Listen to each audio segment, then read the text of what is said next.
Angie, and I'm an alcoholic. My name's Johnny Creech. I found just don't ever expect anything when I come into this program. If I told y'all I was asked this afternoon to take a ride on the short bus to the hot dog joint, and that's where I met our speaker at, and half of you probably wouldn't believe me. It's kind of how it worked.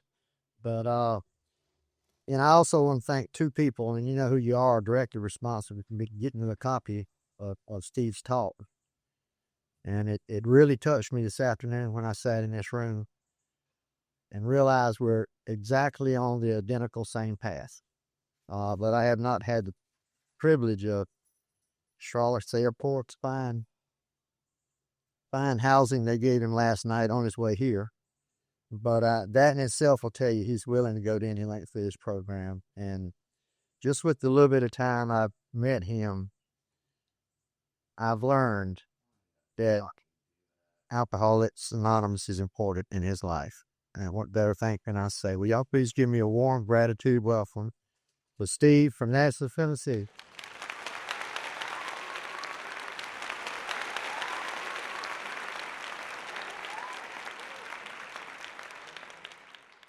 Thanks, John. Good evening, everyone. I'm Steve Lee. I'm an alcoholic.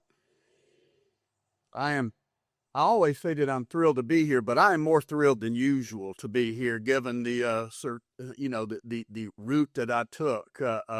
Many of you may have heard that I spent last night in the Charlotte airport. It was about a 14-hour trip from my house to here, but I'd love to blame American Airlines, and I would love to blame an inhospitable Charlotte airport, and I would love to blame even an act of God on the weather that wouldn't allow us to land. But the fact is that all started by me booking a flight that I thought I was booking at 7:30 in the morning, when in fact I booked it at 7:30 in the evening. Now, if you're new to Alcoholics Anonymous, I don't know whether that frightens you or gives you hope. But but that's what happens. So but I hate that I missed Angie and Libba and Baxter, and but I have heard folks speaking admiringly today about those talks, and I'm so glad I got here in time to hear Bessie today. What a treat that was, and I knew I was in the right room. I don't think that once we get through, I mean, first of all, Bessie dropped some code words on me I'm still trying to figure out, but I don't think I met that jewel thing either. But I've asked my wife about it, Bessie, and she said there's no chance you will meet Jewel soon, Steve. So, but anyway, I'm thrilled to be here. I want to thank John for picking me up. He ran back and forth to the airport past midnight last night and again early this morning. So I'm thrilled to be here, and I'm going to do my best to do what I think you invited me to do. And so in some form or fashion, I will try to share myself with you. I'll share with you as best I can sort of what was going on in my life before I got to Alcoholics Anonymous, what happened to bump me in here, and how things have been going since, and what that looks like and feels like. And our book suggests that I do that I share with you what I was like, what happened, and what I'm like now. But the truth is that is not what will happen. I've discovered over time that will not happen, because what I'm going to do is share with you what I think I was like, and what I can decipher might have happened, and what I'm like now. My wife's not with me this trip. Our good friend Tammy is here, that moved here to Myrtle Beach a few years ago, and so she was texting with Connie, who said keep him honest, So I told James that will shorten my talk considerably for you. When Connie's not with me, I often go on and on about what I'm like today. I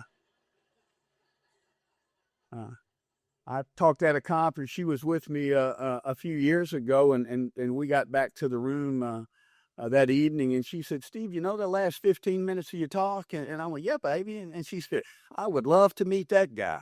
She said, no. Yeah.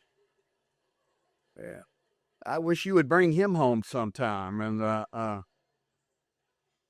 So here's what I've discovered, and I will tell you a great part of this discovery happened for me right here in Myrtle Beach. 9 or 10 years ago, I was invited to the fellowship conference, the other conference, I guess that's in the fall, and I had just as John and I had talked on the phone and emailed some, I had not met my host that was going to pick me up, but we had spoken on the phone a number of times and made arrangements to meet each other down in the baggage claim area of the airport. And so I got in, and we couldn't find each other. We couldn't connect, and we're looking all over, and finally we're on our cell phones, and I'm calling him and he's calling me, and he said, I'm right over here by, baggage claim number 6. And I said, you can't be, man. I said, I'm at baggage claim number 6 right now. He went, no, I'm there right now. And finally we connected, and what we discovered is we had both described ourselves as much more attractive than we really are.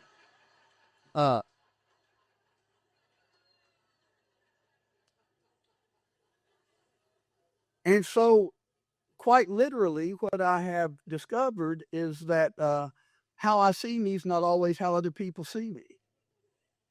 And how I see you is not always everything that there is to see. So I operate my life based on how things look and feel from this vantage point, from my perspective, from my perception, from what I can see from here. And I've discovered that I was going through life, and in many of the seminal moments of my life, that other friends or family members were right there at the same time, going through the same thing and having a different experience. They were seeing it differently. It's like listening to a piece of music or looking at a piece of art. And it is what it is, but I'm having an experience with it. And so that's kind of what we do in Alcoholics Anonymous. I'm going to do my best to share honestly with you what my experience was. I think that's what we mean when we say experience, strength, and hope. That this is what it felt like. And see, I know that I've got my alcoholism, that part and parcel of that is a selfishness and self-centeredness that informs the way I experience life. It informs the way I see things. And over time in Alcoholics Anonymous, through the process of the steps that we've got, if I apply these in my life, I begin to have a different experience. We call it a spiritual experience. Chuck C called it the new pair of glasses. I begin to see things differently. I begin to dial in, and I see things more clearly. One description of that spiritual experience is being awake, being awakened, really seeing life as it really is, being a part of this thing. And so I began to have this different experience. So the truth is that even the what it was like part of my story changes over time because I see it differently. I realize I suffered from a past that never actually happened. And I had relationships with people. How I related to them was different than how they were relating to me. And so I spent a great deal of my life, and sometimes can on any given day today, making life-changing decisions based on bad information, based on my calculation, my interpretation, my perception of what's going on. And it leads me down a path that's wrong because I have perceived it incorrectly. And more, I think that I'm beginning to have a real experience. I'm beginning to bring really who I am authentically to this life. And I'm beginning to have an authentic relationship with people around me. Our book, Alcohol, or the 12 and 12 actually says that we have this total inability to form a true partnership with another human being. And I believe that part of that, how can I have a true partnership with someone if I'm not bringing authentically who I am to that relationship, to that partnership? I'm bringing an act. I'm bringing an actor. I'm bringing a persona, a personality, not a principle-driven life, but a personality-driven life to these relationships. Now, what you can already see is while I am going to try to do what you invited me to do, I am not committed to doing it in any particular order. And said my story is often like a Quentin Tarantino movie. There is just no time and space continuum.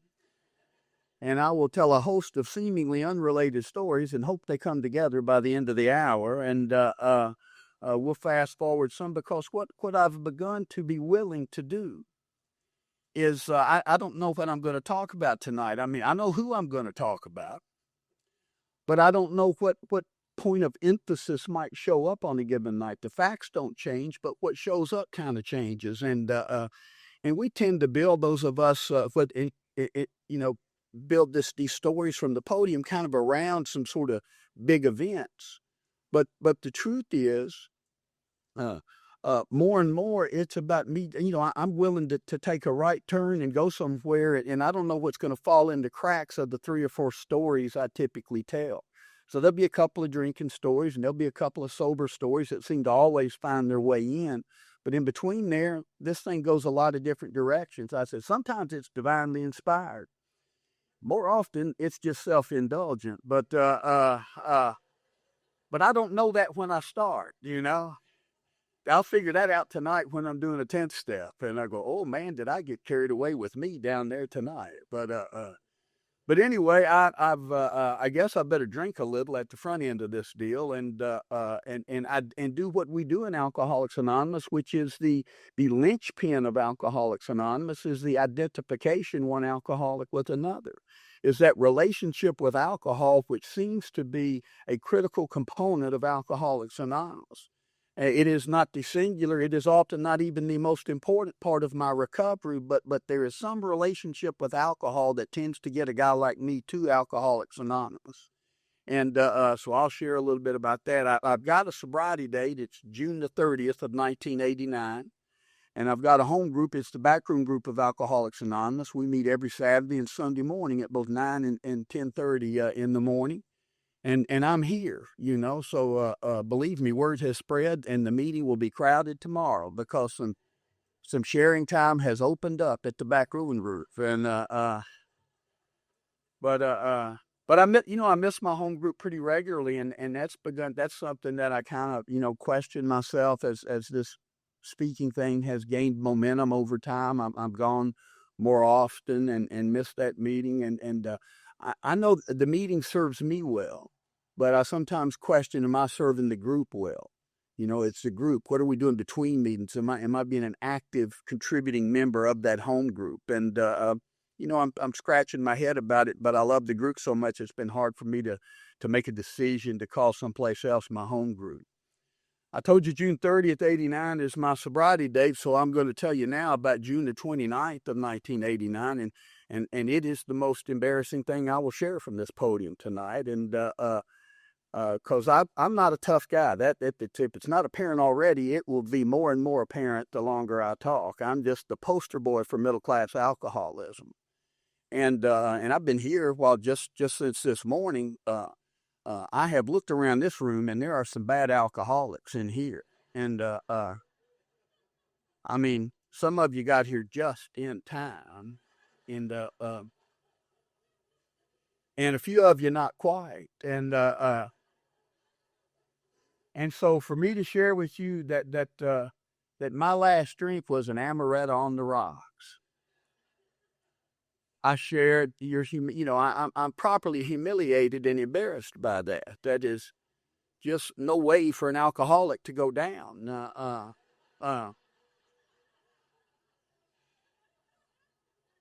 But at least you now know that I did not know that was going to be my last drink when I took it. That is not the way. Surrender did not look like amaretto.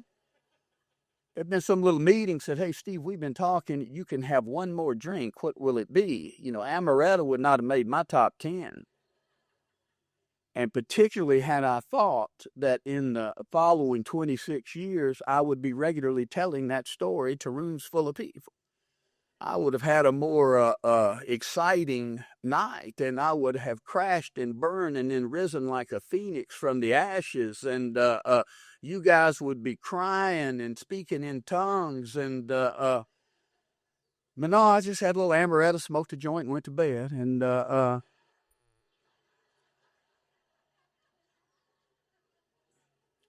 because I was scheduled into treatment on July the 1st of 1989. And I say schedule because that's exactly the case. Not because I intended or wanted to stop drinking, and not because I'd had some epiphany or thought my life required some moral uplift. I was just going to go fulfill my obligation to the legal system of Williamson County, Tennessee for the conviction of my 6th DUI a year before. And as a result of a plea bargain agreement, they were trying to put me in jail for a year for this. I had actually gone to Tammy will remember Pargo's restaurant there in Brentwood, Tennessee, the little suburb of Nashville I was living in. I'd gone in there around 6:30 when it was a restaurant. You ever go into a restaurant around 6:30 and it turned into a bar around 9:30 or 10? And I went in there for a business dinner, and we had people had a handful of drinks, no big deal. And then the other guys seemed to go home, and I went up to the bar and started throwing back shooters. And I pulled out of there and went the wrong way down Maryland Way and hit a Brentwood police officer. And just, little tip, that'll get you arrested in Brentwood. And I came to in the Williamson County Jail the next morning and called my wife. It's not the first time I'd called my wife from jail, but it's the first time she had told me to call somebody else. So I called around. I finally got somebody to come bail me out, and I'm by 1:30 that afternoon. I'm sitting in a lawyer's office right there in Brentwood because I had called my Nashville Davidson County lawyer, where I was currently on trial for DUI, and he suggested I get a Williamson County lawyer for this offense, and I think it's because he was just kind of tired of fooling with me. And so I'm in this lawyer's office, and he asked me what I don't recall being asked before. So again, I'm fully committed to being honest with you, but I don't have the same commitment to accuracy. Again, I'm often even wrong about what I think happened. So, but he asked me, Steve, do you think you've got a problem with alcohol? And see, I don't remember being asked that before. I knew people weren't trying to get me to stop drinking. I came from a drinking family, not necessarily alcoholic, but a heavy drinking family. I ran with drinking friends, and my wife was a drinking wife. And so people weren't telling me to stop drinking. They were telling me, don't drink so much. Don't drink so often. Don't drink it with them. Don't drink it there. Don't drink it tonight. They had some restrictions around my drinking. My wife wasn't trying to get me to stop drinking, but she would prefer I drink with her than some of the places that I was drinking and with some of the people I was drinking with. And he said, you think you've got a problem with alcohol? And I said, man, what I think I got's a legal problem. And I wish you would focus all your time and attention on this legal dilemma I've got, save the sermon for another day, and spring me from this thing. And he said, okay. So he went to work, and they wanted to put me in jail for a year because they were using these words like habitual and chronic. And I'd had these I'd totaled 6 cars, and I'd had, I'm just a drunk that got in the car and went somewhere. And I'll share a couple of more of those stories later. But and apparently the night I was arrested, I wasn't that good a camper. I mean, I'm not a tough guy, and I'm not a street smart guy, which will become apparent. But I tried to bribe the police officer, apparently, which in itself is not such a bad plan. But I tried to do it with a check, and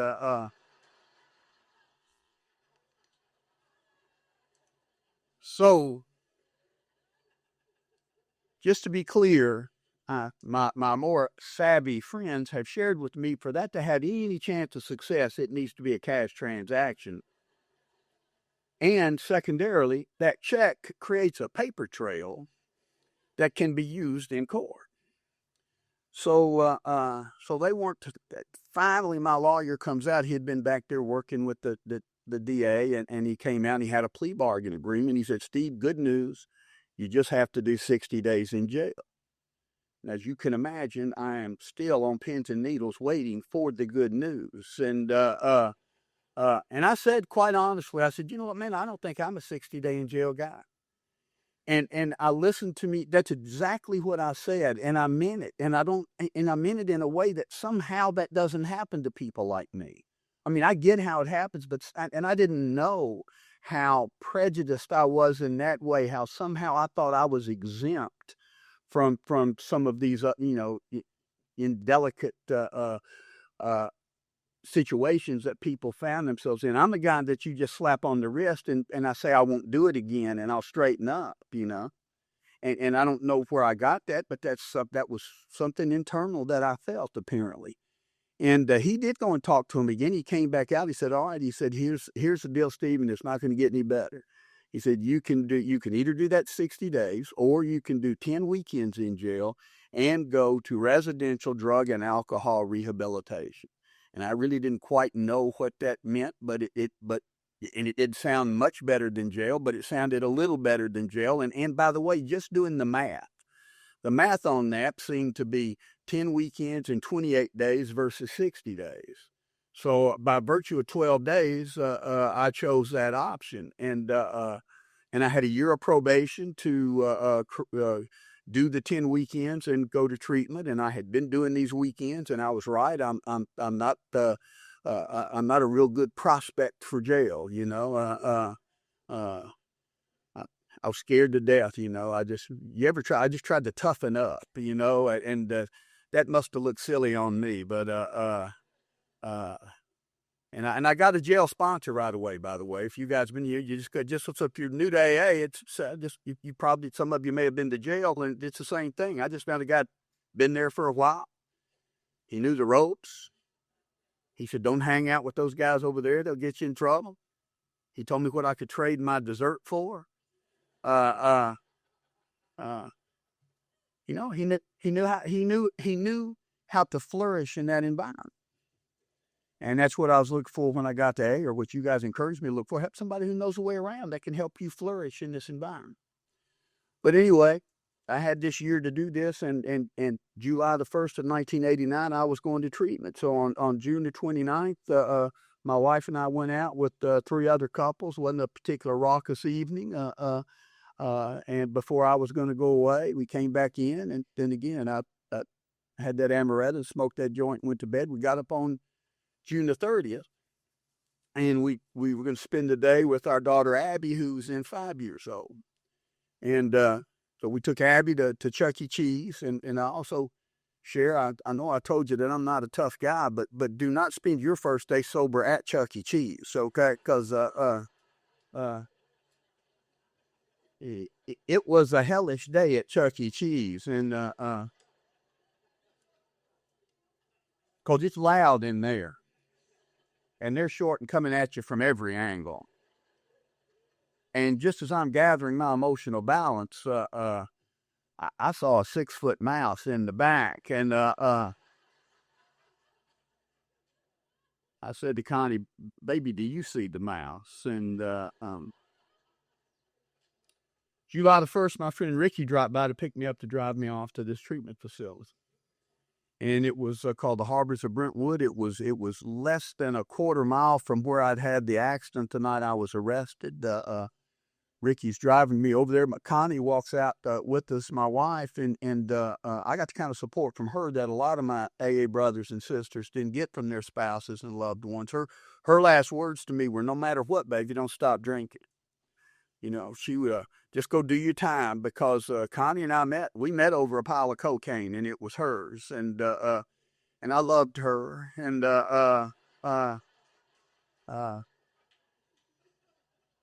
and our relationship began. See, what that's what brought us together was not that we didn't care about each other and love each other, but the cement, the binding of that relationship was our alcoholism.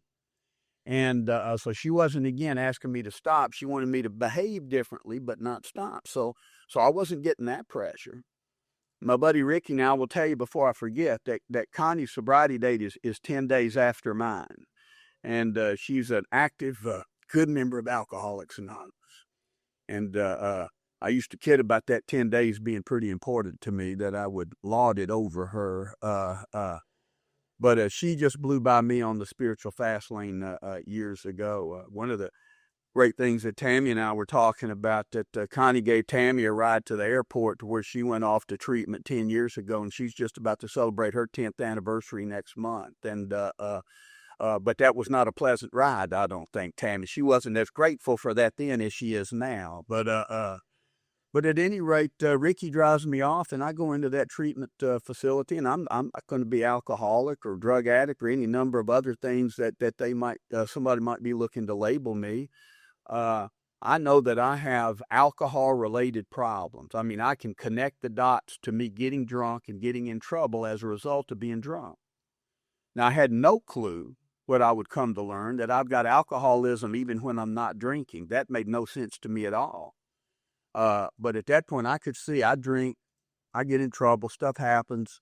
I don't need to stop drinking. I need to not let that happen anymore. My deal was not to quit drinking. How can I drink? When our book says that the great obsession of every abnormal drinker is that one day he'll control and enjoy his drinking. Well, that doesn't mean, at least on me, that doesn't mean drink just enough not to get drunk.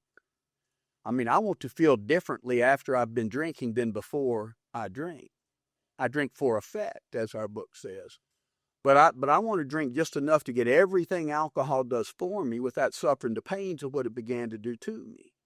I don't want to get the DUI. I don't want to have the car crash. I don't want to get arrested. I don't want to be drunk at the hospital when my daughter's born, as I was. I don't want to go the wrong way down the interstate and have a head-on collision that sent people to the hospital and sent me to jail.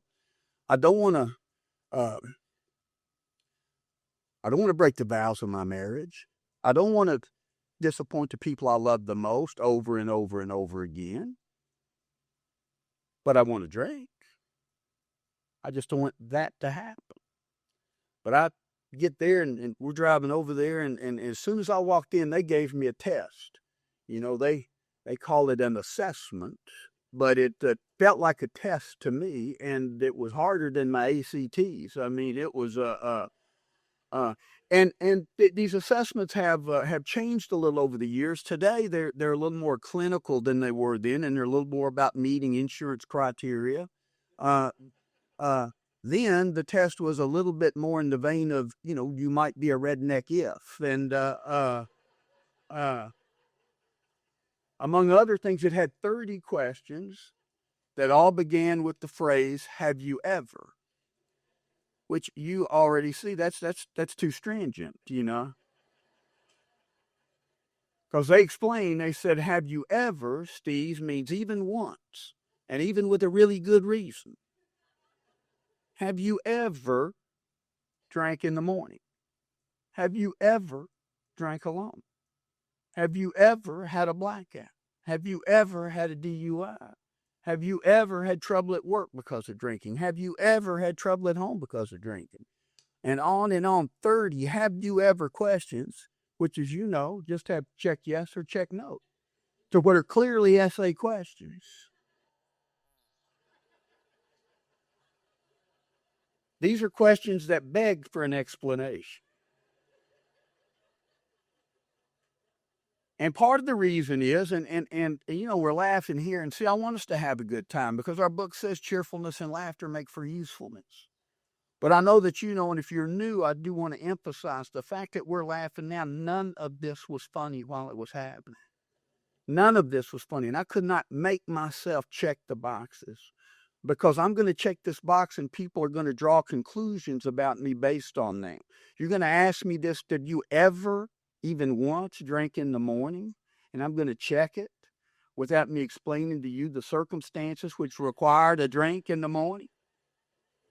And part of the reason is because I think I know what you're asking. See, and that's part of my problem my whole life. I come into it with bad information that informs how I respond to life. But I think I know what you're asking. See, have you ever drank in the morning? My question, I had questions about the questions. What do you mean morning? And I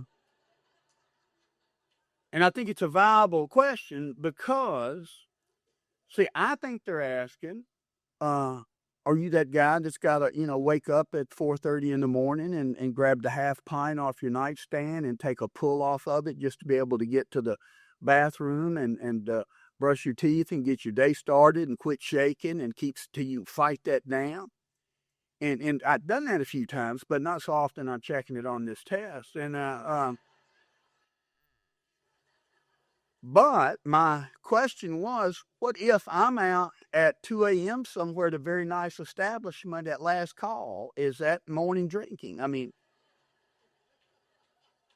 and if I don't distinguish between these two, you'll think I'm like that guy.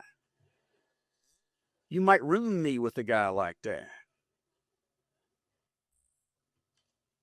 have you ever drank alone? I went, well, yeah, but they left. I mean,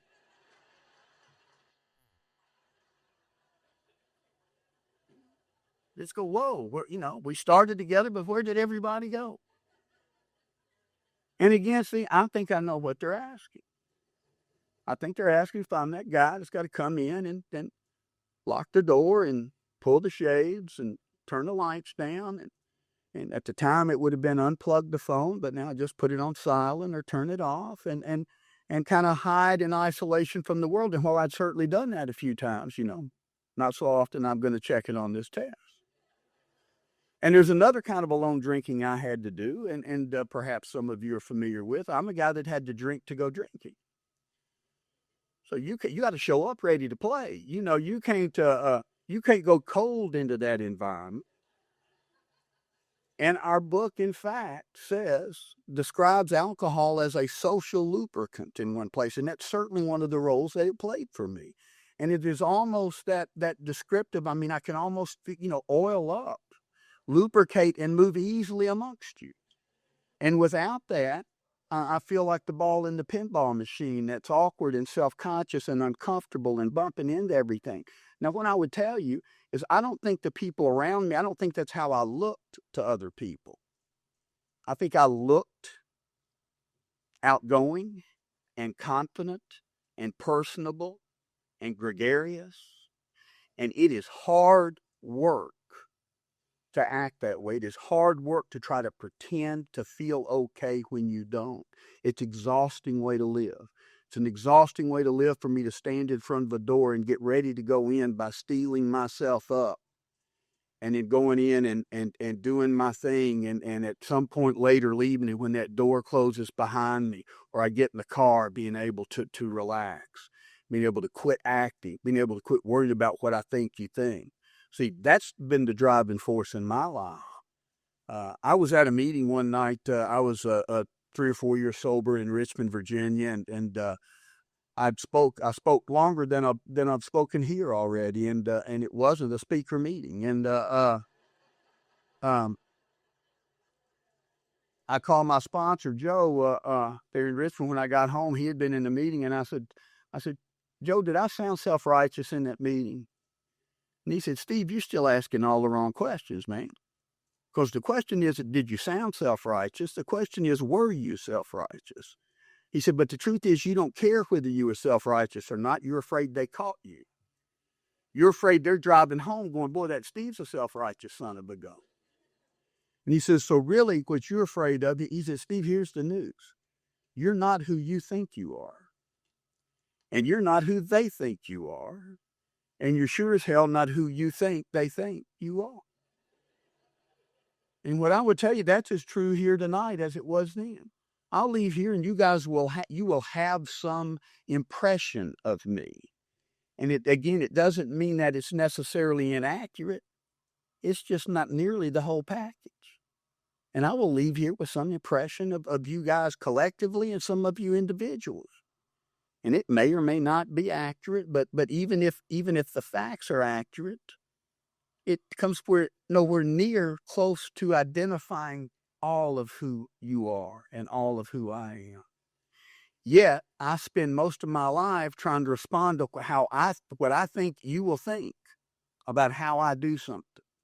And since I'm wrong about what I think you think, I've been aiming at the wrong target all my life. I've been drawing false assumptions and acting based on bad information. So Alcoholics Anonymous, when we say in AA that what other people think of us is none of our business, what I want to share with you from my perspective, that doesn't mean I don't care what you think. I do.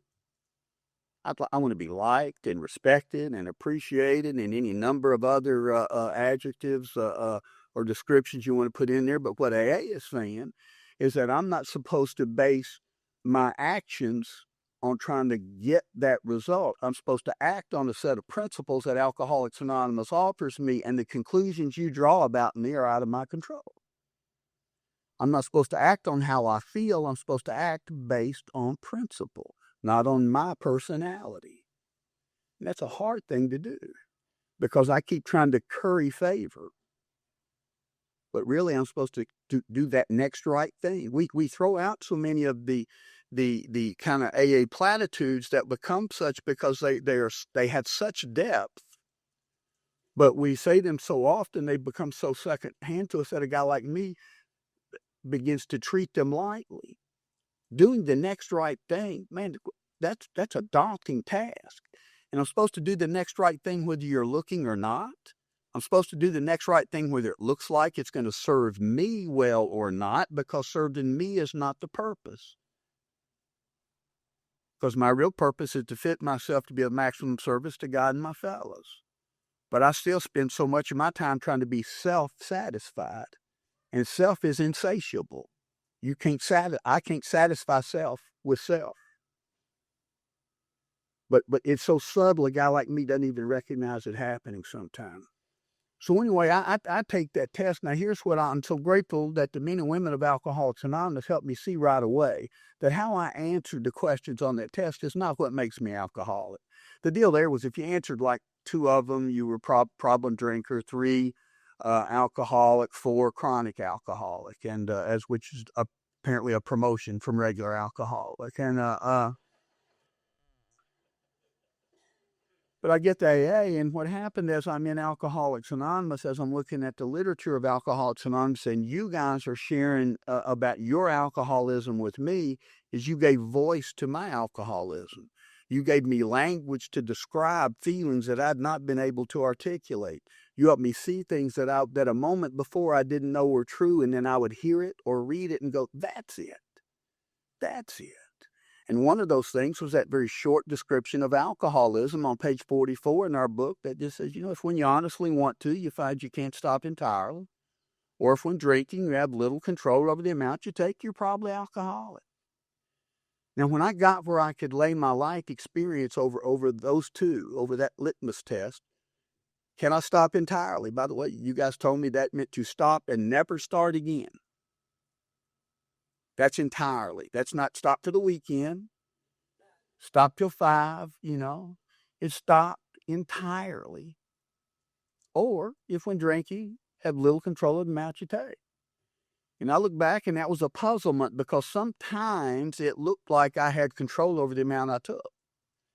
And what I now know is this you introduced me to the idea of a physical allergy, and I began to look at that on me. And I didn't know the language AA was using. You guys said if I've got this physical allergy, that it would show up in the form of a phenomenon of craving, and that that lack of power was my dilemma. Now, never once was I out at the bar having a few drinks, and after about drink number 2 or 3, nudged the guy next to me and said, "I don't know about you, man, but that phenomenon of craving's kicking in on me." Whoa, lack of power is my dilemma. No, I just thought I changed my mind. I was only going to stay X amount of time. I ended up staying long. I used to call my wife toward dinner. I said, baby, I'll be home at 7. She said, you're going to have to be more specific, AM or PM, and Tuesday or Thursday, and January or February. And but I didn't know it. I didn't see it as powerlessness. I couldn't recognize how to apply that stuff until I got here and you shared about your alcoholism. And that's what we do. That is really all we do in Alcoholics Anonymous. When you peel most of the other stuff away, we share ourselves with each other. Sometimes we do it from the podium, and sometimes we do it in our home group. And later tonight, we'll do it over ice cream. We'll do it one-on-one. But ultimately, we just talk to each other about ourselves. I tell you about me. You tell me about you. And we see if we can, if through that, if my experience can be useful to you and vice versa. That's why when I tell you, I used to have a more exciting story than I have now, because I would pump it up a little bit in an effort to be helpful to you. And but what I've discovered is really the primary thing of value I bring to Alcoholics Anonymous, and frankly to any relationship I have, is the truth about me. And my story won't resonate with everyone. And your story probably won't resonate with everyone. That's why ultimately we all need to tell our stories. and they will land where they land, and they will help who they help.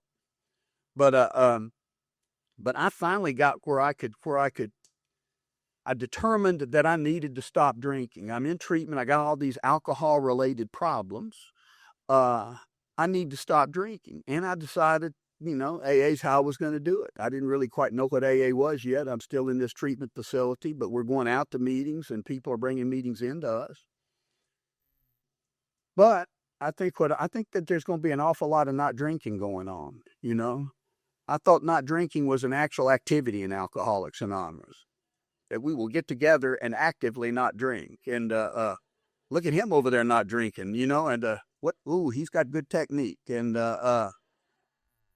did you see him just not drink there? And that's what it was going to feel like. I'm going to be not drinking, and that's what I thought I was signing on for. It's okay. AA's going to be all about where I can't go and what I can't do and who I can't hang out with, and my life's going to get really small. There's going to be a lot of self-sacrifice, and I'll be holding on. Somebody said, don't drink even if your ass falls off. So I'll be home not drinking, guarding my ass, but I'm just going to not drink, and it's going to require all the effort I can muster. And what I can tell you about my experience, and I think so many other people that I know, this would be a tough place for me to have stayed for 26 years not drinking. Not drinking has a short shelf life on a guy like me. I need to use my willpower where I can and how I can, particularly early on. But really, what you guys told me to do, you said, Steve, that willpower has a very limited effect on alcoholism, either the not drinking part or certainly the trying to the unmanageability part of my life. So you told me lack of power. It's a dilemma. It's not my problem necessarily. See, because my problem is not lack of willpower. Our book says it is the misuse of willpower. It is misdirected willpower. I show up at Alcoholics Anonymous, and I have given all the effort I can muster to try to drink successfully. And then other times I give all the effort I can muster to not drink.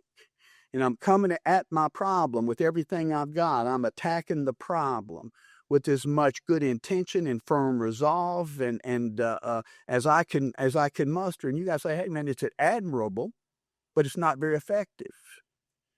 You told me to redirect my willpower toward the solution. Alcoholics Anonymous is about me going through the process of the steps that removes those things that blocks me off from the sunlight of the Spirit, from the power that solves my problem. And so I've got to embrace the solution. Once I surrender to the problem of my alcoholism, I've got to surrender to the solution that you offer, and that's the dilemma. When our book says that lack of power is our dilemma, it says, on that 2 or 3 pages, it describes that dilemma. It says whether to live an alcoholic life or die an alcoholic death or live on a spiritual basis are not easy alternatives to face. It says whether to accept spiritual help or go on to the bitter end. A dilemma. I was 18 years sober before I looked it up. And among other things, it means a problem with 2 equally unacceptable solutions.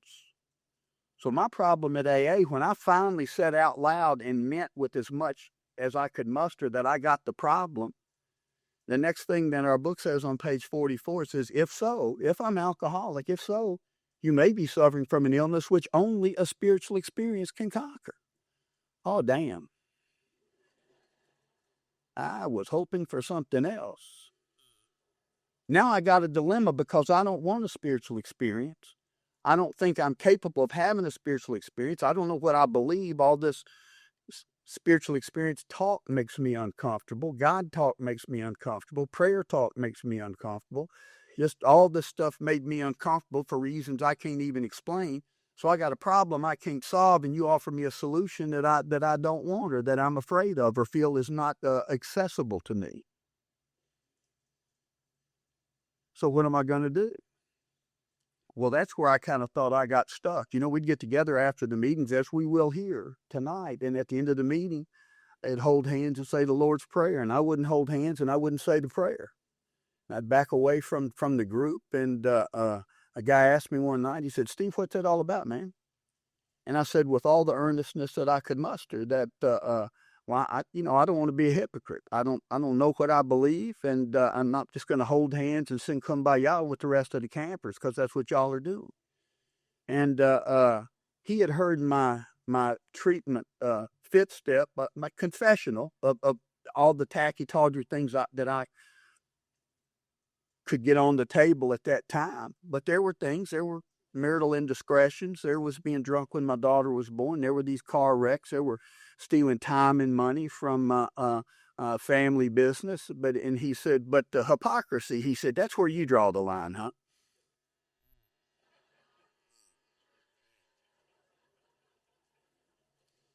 He said, that is impressive. And he said, I got good news and bad news for you. All right, I'll play. I felt condescended to. And if you've ever felt condescended to in AA, it's because you had been condescended to. And it's just what we do for fun. But he goes, he said, I got good news and bad news for you. And I said, all right. I said, what's the bad news? He said, the bad news is that hypocrisy is way down your list of problems.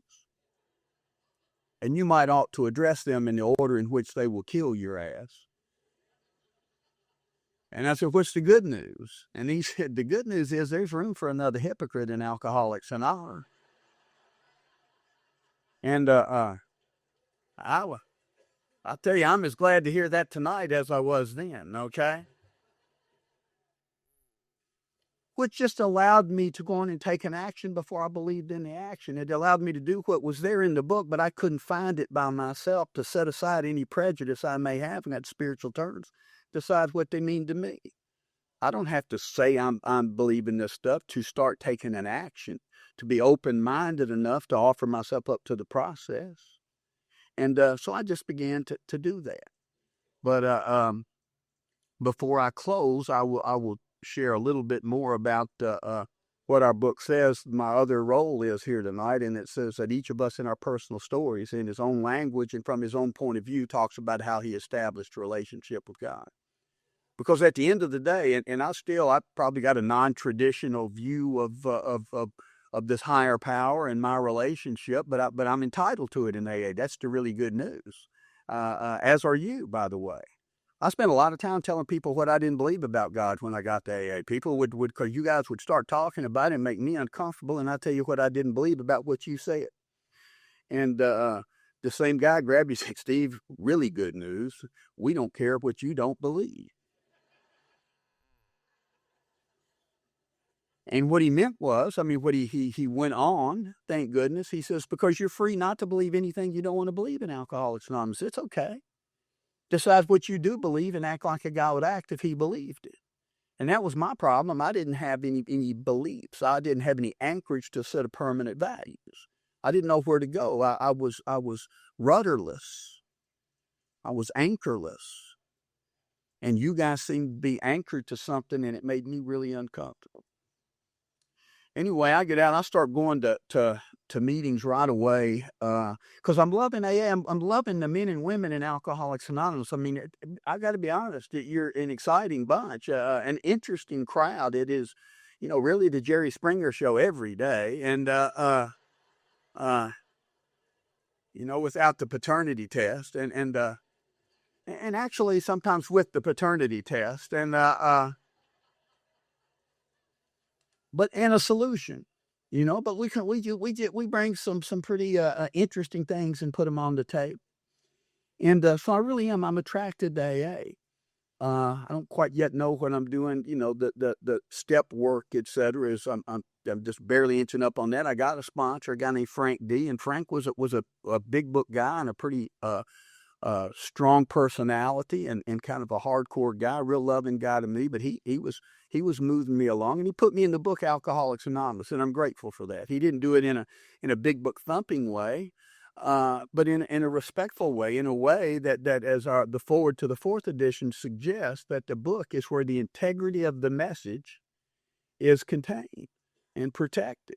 So he was just helping me see what Alcoholics Anonymous said. He said, so because I was big going to discussion meetings, and he was mostly in big book studies. And he said, well, spend a little time, because see, I love an open discussion meeting because I just can't wait to hear what I have to say in one. And there's my problem. But he said, spend some time in the book. So when you go to these meetings, you'll know what's being talked about is Alcoholics Anonymous, and you'll know if what you're sharing is Alcoholics Anonymous. And so it's been useful, not in a way to correct somebody else or anything, just so I've got a context, a frame of reference for what Alcoholics Anonymous says when you guys share what you're doing with it, and when I talk about what I'm doing with it. I'm loving AA, but I was about 6 months sober though before I realized that that some of you guys were talking to each other between meetings. Now, that was news to me. I'm coming to the meeting and I'm going home. And I'm coming and I'm going home, and I just hadn't realized that people were beginning to hang out together and have this fellowship. And then in the meeting, in a Saturday 11:30 meeting, at the end of the meeting, someone said, I'm sure they'd said it before, said, we're all going to lunch. Everybody's welcome, who'd like to come. And I desperately wanted to go. Desperately. So I get in my car, or went over to Shoney's. I get in my car and start heading over there, and it turned and went home. And the next week, I desperately wanted to go. And I started over there, but I turned off and went home. And I did that 3 or 4 weeks in a row. My fear was, and this is what's driven me, this is the sober alcoholism, the selfishness and self-centeredness that is at the root of my problem. A hypersensitivity. The book says we alcoholics are sensitive people. I was sober several years before I realized that that's not a compliment. I didn't ever read to the next line that says this crippling handicap. But what I was afraid was I would show up at Shoney's and there would be 6 people already sitting at a table for 6. And I didn't know whether to pull up a 7th chair. I didn't know whether to have this. I wasn't willing to have this awkward, self-conscious moment. Did you really mean me? Is it okay for me to come in here? Am I going to be embarrassed? My friend Lyle from Stockbridge, Georgia says alcoholics rather be dead than embarrassed. And I think I fall into that category then for sure, and sometimes today. And so I'm unwilling to risk it because of this self-consciousness that's overwhelming. So all what I really needed was 2 or 3 guys to come over after the meeting, go, Steve, we've been talking, man. We really want you to go to lunch with us. And we are just arguing over who gets to sit with you. And then I would have, boy, that embarrasses me.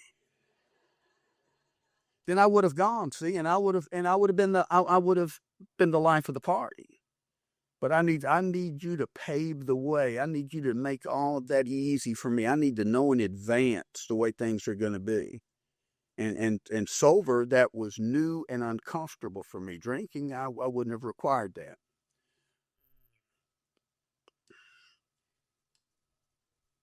Trying to see how I want to use the rest of my time. I probably think I've got more of it than you think I have. But I moved to Richmond, Virginia at a year sober, and again, I'm loving AA, and I got a sponsor over there, a guy named Joe S., and I'd already shared with you that Joe kind of began to help me see things a little differently. Where Frank put me in the book, Joe put me in service, put me in the Third Legacy. I held all the district level service positions of, GSR and intergroup rep and public information officer in cooperation with professional community and corrections liaison, and at 6 years sober, I was the most incompetent the DCM in the history of the Area 64, Virginia. And I told Joe, he said, they're going to be having nominations for officers at the district meeting this month. I'd like you to go. And I said, well, Joe, I don't want to run for any office. And he said, well, what the hell makes you think anybody's going to nominate you for office? I just asked you to go.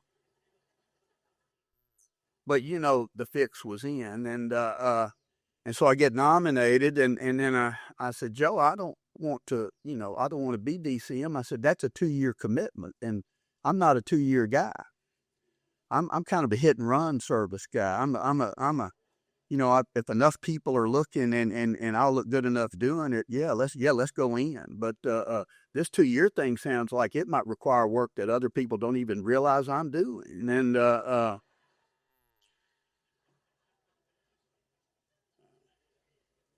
And you got to be committed to it like on a regular basis. And he said, yeah, he said, I know, but he said, Steve, that's the deal. He said, you don't have to be good at it. He says, if you'll provide the willingness, God will provide the wherewithal. But he says, what I'm going to ask you to do is think about somebody other than yourself for a change. What I want to ask you to do is said, you say you're grateful. I was taking a meeting to a correctional facility, a little county jail thing, and I got tricked into that. But now I'm doing it, and I'm announcing every meeting I'm going to. I was telling people that we're carrying a meeting over here, and we could use your support. But really, what I was doing was advertising the fact that I was carrying this meeting over there. And Joe said, Steve, word's out. He said, you can stop now. And he said, but tell me about that. He says, how's that meeting going? Tell me about it. And see, I didn't even know how to have my own experience of life yet. What I'm doing is parroting what I'm hearing other people say. And I said, Joe, I'm grateful. He said, man, it makes me grateful. And he said, grateful. He says, what are you grateful for? And I said, well, I'm over there. And I said, I'd heard this. I said, but for the grace of God, go I, Joe. And that could be me back there. And he said, yeah. And I said, so it really makes me grateful as I leave and I hear that door close behind me and I know those men are staying and I'm out here and I know it could be different. And he said, he said, I hope you stay in Alcoholics Anonymous long enough that your gratitude doesn't always have to come from someone else's misfortune. I hope that you'll come here to a point where you'll begin to recognize the value of the things in your life as standalone, not as a comparative. That you'll begin to be able to live a life that is your life and not based on what's going on with somebody else. And I hope I stay here that long too. Because I can still fall guilty of that. But see, you got to guys helping me begin to see life differently, to recognize that I'm not just not drinking in Alcoholics Anonymous, but how can I begin to live a principle-driven life? How can I begin to live a life, not because I'm just trying to be a good guy, but a life that, by the way, in the living of it, frees me up from that bondage of self, which is my problem. Once I'm through drinking, my problem is self. That third step prayer when it says that when I'm asking God to relieve me of the bondage of self, I think I misread that for years. I mean, my take on that now is I had this vision of self being held hostage. But in fact, self is the hostage taker. Pride and ego are the hostage taker, that fear driven by pride and ego. Pride and ego show up dressed as my friends and like the government say we're here to help. But they're not. It looks like they're here to protect me, but in fact, they are the very things that enslave me, that keep me from living this free and abundant life, that keep me from being authentically who I am, because I'm afraid that couldn't work. That couldn't work. I can't relax my guard. I can't be transparent. I can't be intimate. Connie and I were about to we were close to divorce at 3.5, 4 years sober, and I was complaining about a lot of stuff in our marriage. I'm going to AA. She was sober, but not going to AA at that time. So I naturally thought she was the problem. And I'm seeing relationships that I know that she and I can have more than we have, or I know more is available and I want more. I hope we can have it, but if not, I want it with somebody. And she said, what do you want this thing to look like, Steve? What do you want this relationship to look like? And I said, I want us to be honest and open and transparent and emotionally intimate. And I'd like you to go first, please. Because I'm afraid. Won't you do that first? Why don't you play for a little while and then I'll see if it's safe to come in? And you guys are telling me, no, be true. That's what to thine own self be true means. It means figure out who I am and be that person. And again, the conclusions you draw about me are out of my control. We'll share two or three other quick stories that may seem disconnected, but they've just been important in the evolution of my growth, hopefully, in the way I view the world. At 10 years sober, Connie and I went bankrupt, and actually, she says I went bankrupt and took her with me, but and it was a result of a lot of bad choices and that I made, most of them sober, and we lost our home. We lost our cars. They came by one day. They in a bankruptcy, they will you surrender stuff. So we came by in a flatbed truck and got our cars and loaded them up there, and they're driving off. I called my sponsor Frank. I was back in Nashville now, and I had Frank as a sponsor again. I said, Frank, man, they took our cars, and he went, no, Steve. He said they took their cars. You know, just to be clear, they took the cars you quit paying for, and oh yeah. But this period of time, this 2 or 3 years, when I was over there in Richmond with Joe, one day I was talking about it and how it worked. It says some of us tried to hold on to our old ideas, and the result was nil till we let go absolutely. And that bothered me a little bit. It seemed to imply that I had no good ideas before I got to AA. It seemed to, and Joe said, that's not what it means. At least it didn't mean that to him. He said, that's not what it means at all. It says, Steve, what you're being asked to do, are you willing to sit down your ideas, all of them? Go through the process and allow the good ones to come back. He said, you have some good ideas, but you can't tell the good ones from the bad ones. They seem to commingle. And he said, this is about, it doesn't mean they don't have value. It doesn't mean that they're not right. It doesn't mean you're throwing them away. But are you willing to set them down so you can be open to some new ideas should they show up through the process of going through these steps? And he said, the first idea that you need to let go of is the idea that you think you know what just happened. And that kind of had my head spinning, but then Connie and I go through this bankruptcy thing, and we begin to fight a lot because that's a tough spot to go through, and pressure ratchets up in the home. And she was mad at me, and I was mad at her for being mad at me. And again, we're losing stuff, and we're afraid. And we're afraid that shows up as anger often. And we reached a point where we thought maybe we were going to have to, again, go our separate ways after 17 years of marriage and 10 years sober. And I said, this is too hard. We either got to find a way to get through this or split up.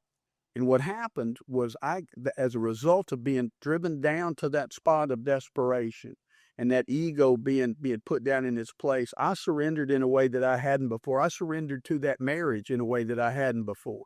And in a way that I didn't know I hadn't. I made a commitment in a way that I didn't know I wasn't committed before that.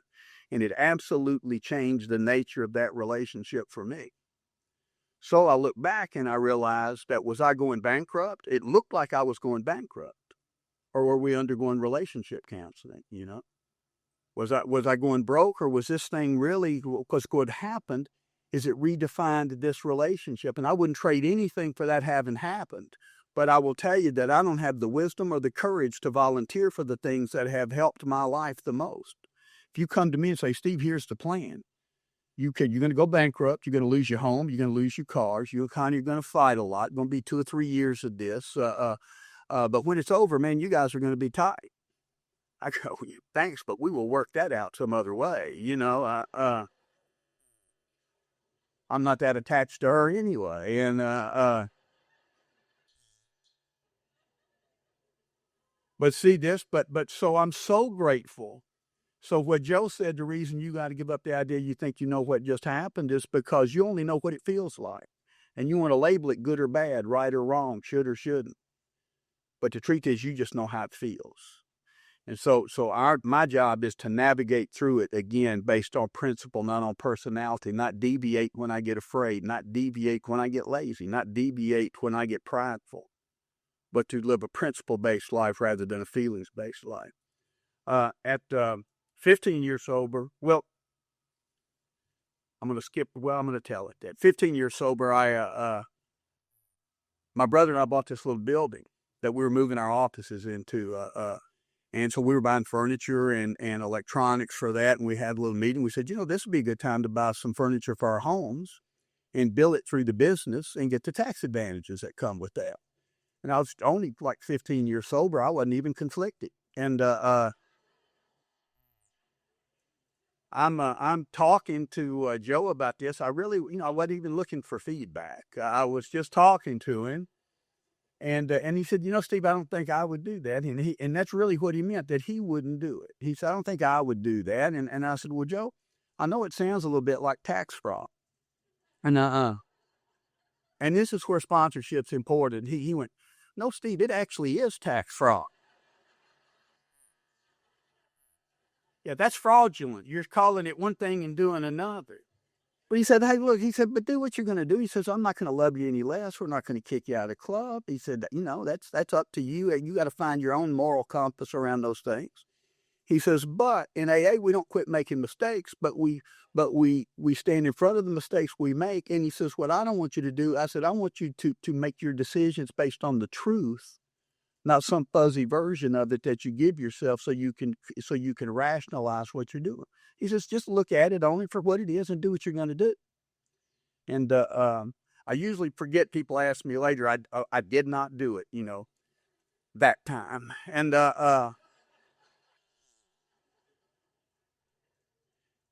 then finally, what I've discovered for me in the last 8 or 10 years, what has been showing up on such a regular basis is, again, that now that I'm not drinking, and I've been a little while without a drink, and I don't ever set aside the possibility that I can drink again. Believe me, I'm not the least bit arrogant about the alcoholism that I have and the capability of me taking a drink if I'm not vigilant in my recovery. But the focus today is on, again, this self, this being free of those things that block me off from being who I really am and from the sunlight of the Spirit and from that divine spark. And trying to, when I realize is I put so many demands on life that I don't know I'm putting on life. But I was kidding about, I got to tell you, I'm going to tell you this story. Some of you may have heard it if you've heard me speak before. It has become known as the cheeseburger story. But as I sat in the airport last night and I posted on Facebook and just me sitting there and for several hours and things had not quite gone as planned, I got posts from all over the country from people saying, hey, Steve, it's remember the cheeseburger story, man. Remember the cheeseburger story. I go to Toronto a few years ago and about 10 years ago and at a conference, and we broke for lunch. And at lunch, we're sitting at a table, 10 of us at this table, and we all were ordering, and they came in. I ordered a cheeseburger, and the guy next to me ordered a club sandwich, and other people ordered whatever they ordered, but I had noticed what he ordered, and they brought our food back a little while later, and they gave me a cheeseburger, and they gave him a cheeseburger. And he started eating his cheeseburger. And this is kind of my Zen moment of the night, if you've been waiting on it. I said, man, I thought you ordered a club sandwich. And he said, I did, but they brought me a cheeseburger. Yeah, that's it. I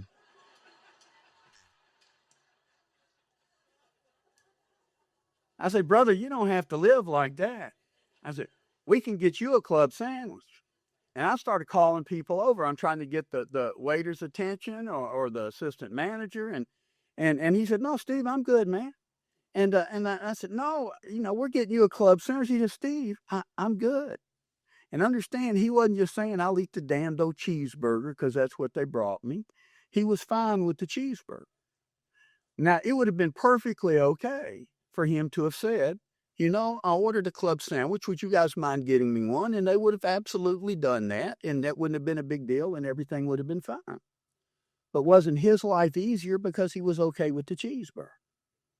And see, I go through life on a regular basis, ordering a club sandwich and getting a cheeseburger, and it ain't okay. I keep waiting for the world to get my order right. See, I keep waiting for you to serve me what I ordered. And I often don't even know I've done it. I often don't know how demanding I am. It's a 7th step into 12 and 12 that says that this isn't a life of having our demands met. It's a life of lessening our demands. That more and more as I get freer of the bondage of self, I am freer and freer for more and more stuff to happen. I can be okay, and I don't mean in an abusive relationship or the most of you know and have the discernment to recognize the differences there. But 99% of my discomfort is little stuff like sitting in that sitting on that runway on that tarmac last night in that airplane, and I feel myself getting worked up. I mean, pissed at the corporate giant that is American Airlines, as if it's there. If I'm looking for somebody to be mad at, and I'm looking for somebody to blame, and I'm looking for some righteous indignation. Or then I'd say, well, wait a minute, that's really not necessary, Steve. You can just be okay if you're willing to. You can be okay right now if you're willing to. Don Pritz, who I think some of you guys probably knew years ago, we were at a small little men's retreat with Don. There were 20 of us, and we were talking. There was a young guy there, and he said he was sober 6-8 months, and he was hoping to get his wife back, and he was hoping to get his kids back, and all stuff that makes sense. And he said, but people tell me that things will happen in God's time, not in my time. And Don said, it's always God's time. God's ready the moment you are, not for them to come back necessarily, but for me to be okay in this moment. I can be okay right now if I'm willing to be surrendered enough to be okay right now. It requires me to let go of so many demands, so many old ideas, so many preconceived perceptions about how you ought to be and I ought to be. We talk all the time in Alcoholics Anonymous about living a day at a time. This is the day. Right now is the day. And for me to be okay right now, I've got to be okay. There's a lot of things I hope are different in my life a week from now, 6 months from now, 6 years from now. But I don't want to wait till they happen to be okay. I want to be okay right now. And that means really letting go of these old ideas and finding a way to have enough humility to be comfortable in this package today and be comfortable with you. When it says that I want to tell you how I established this relationship with God, and this is the closing, it's that I still had this aversion, an inability or an unwillingness, I don't know which, to really connect, to have a relationship with this higher power, which at the end of the day is what Alcoholics Anonymous offers. You know, we say all the time that our steps are meant to be suggestive only, right? It says, following all the steps we took, which are suggested as a program of recovery. And in page 164 says our book is meant to be suggestive only. And we say all the time that these are simply suggestions, and they are. They're simply suggestions, but it's the only suggestion we got. We don't have a second set of suggestions. So we suggest, AA suggests this program of recovery, and it's available to me, but there's not like, there's not like another flavor here. I'm free to go do anything. Other stuff might work. AA has no opinion. I have no opinion. I don't get caught up in that anymore. But if I'm going to be in AA, there's nothing to argue about in AA. Because this is what we do. The solution is a power greater than myself, which will solve my problem. Now, what I got to do is find a way to access that power.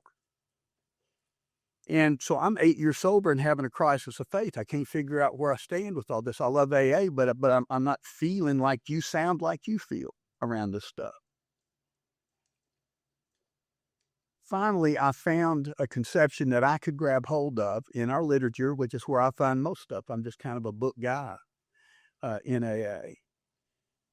And in We Agnostics, it says that no one can fully define or comprehend that power which is God. Just like we talked before, that we can't fully define and comprehend each other. No one can fully define or comprehend that power which is God, which means that nobody's got the whole picture. So regardless of what somebody else is saying, doesn't mean they're wrong. Just means that, yeah, that's the experience you're having. We describe an experience, a spiritual experience that defies articulation. We are limited by our vocabulary to talk about a spiritual experience. And so it ends up sounding one way. And I will, the way you describe it and the way I describe it may sound different. But it goes on to say that deep within every man, woman, and child is the fundamental idea of God. So I've just decided that's where God's hanging out. Then it says, look out, that this could be obstructed. This new relationship can be obscured by pomp, by worship of other things, or by calamity. Pomp is a reemergence of pride and ego in me. Worship of other things is money, property, prestige, the job, the relationship, the stuff, all of that will distract me and becomes more important than that power. And the other is calamity, which happened this afternoon when South Carolina beat Vanderbilt. Because a calamity is anything I've decided can't be happening to me. And I'm willing for more and more things to happen to me. And then it says, as I draw near to him, he will disclose himself to me. So if I've decided God is deep within you and deep within me, the way I draw near to him is to draw near to you. So you having me here this weekend, what you have done for me has allowed me to share with you and vice versa, and this power shows up in a way that I can't define or comprehend. There was a gentleman named Mo Holleran in Nashville. Mo always ended his talks with a verse to a poem. And had I led with this poem, I wouldn't have had to bore you for this other hour and 10 minutes. That was more for me. But and Mo got sick in 2003 with cancer, and he died in December of 2003. But late October, my friend Jerry and I went to breakfast with Mo, and we knew his time was short. And I asked Mo if it'd be okay to close my talks with that prayer because it so described my experience in Alcoholics Anonymous. And he was a little embarrassed, but he said, "Oh, Steve, if you think it'll help another drunk." And I know from that day till this, it has, because I'm the drunk that it always helps. And it said, I sought my God I could not see.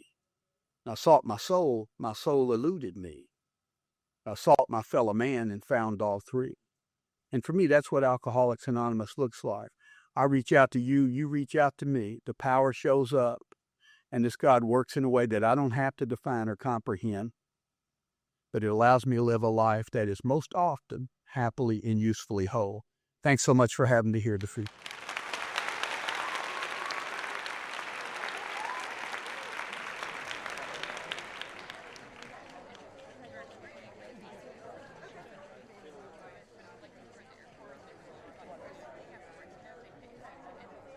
Y'all give us a minute. We'll hop down off this podium and close this meeting out. And please don't forget, the meeting tomorrow is at 10 o'clock.